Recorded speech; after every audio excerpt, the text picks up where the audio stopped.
Ces accords de libre-échange, ils vont encore nous pénaliser, baisser nos droits, baisser notre rémunération. C'est absolument pas normal. À Reims, une quinzaine de producteurs locaux se sont rassemblés à l'appel de la Confédération paysanne afin de dénoncer les conséquences désastreuses que pourrait avoir le projet de traité de libre-échange Mercosur sur le secteur agricole français. On va faire une petite action en faisant une petite pièce de théâtre, en échangeant quelques brebis contre une voiture. Parce que les accords du Mercosur, c'est ça, c'est vendre un petit peu d'industrie dans les pays d'Amérique du Sud, en échange de produits que nous, par contre, on produit. En échange de viande. En Amérique du Sud, si on est capable de produire à moins cher qu'en France, malgré qu'on ait du transport et des tas de choses comme ça, moi, j'y vois qu'une chose, c'est la misère en Amérique du Sud.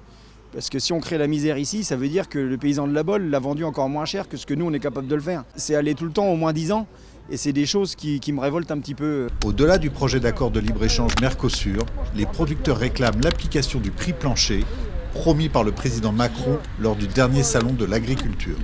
Il y aura un prix minimum, un prix plancher. C'est-à-dire que l'indicateur qui est défini dans une filière, on va repartir sur la construction du prix de l'avant, ce sera un prix plancher en dessous duquel le transformateur ne peut pas l'acheter et donc en dessous duquel, après derrière, le distributeur ne peut pas vendre. La base de tout ça, c'est le prix plancher. Il faut absolument qu'on redise concrètement aux agro-industriels, à ceux qui récupèrent notre valeur, que notre rémunération, elle n'est pas négociable, elle n'est plus négociable, c'est plus possible. Il faut redonner une vraie valeur pour compenser nos coûts de production qui ont augmenté depuis un certain nombre d'années, nous permettre de nous rémunérer et permettre de payer nos charges sociales. On a perdu bientôt 700 000 paysans en 20 ans, 25 ans.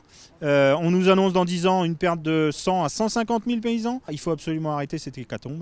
Donc l'idée, c'est vraiment de se dire, ces accords de libre-échange, il faut revenir dessus. On n'est pas contre des échanges internationaux, mais sous d'autres formes. Et surtout, on revient sur du prix plancher, prix minimum d'entrée. Pour Corentin, jeune paysan maraîcher dans la Marne, l'agro-industrie a pour seul objectif la baisse des coûts de production. C'est la logique capitaliste de faire du profit. En fait, c'est que c'est plus rentable pour l'agro-industrie de faire ça. C'est la seule et unique raison pour laquelle on le fait. On est capable de faire du beurre en France, mais on le vend 5 000 € à l'étranger à la tonne, alors que nous, on peut l'importer pour 2 000. Eux, en fait, le calcul chez Président, il est vite fait. C'est que c'est l'argent, toujours l'argent.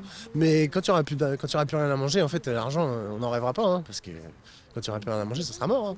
Pour Étienne, éleveur de porc et ovins bio dans les Ardennes, la viande importée d'Amérique latine peut être de bonne qualité.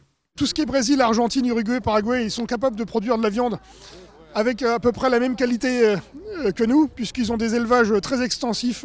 On leur a vendu notre génétique il y a une trentaine d'années.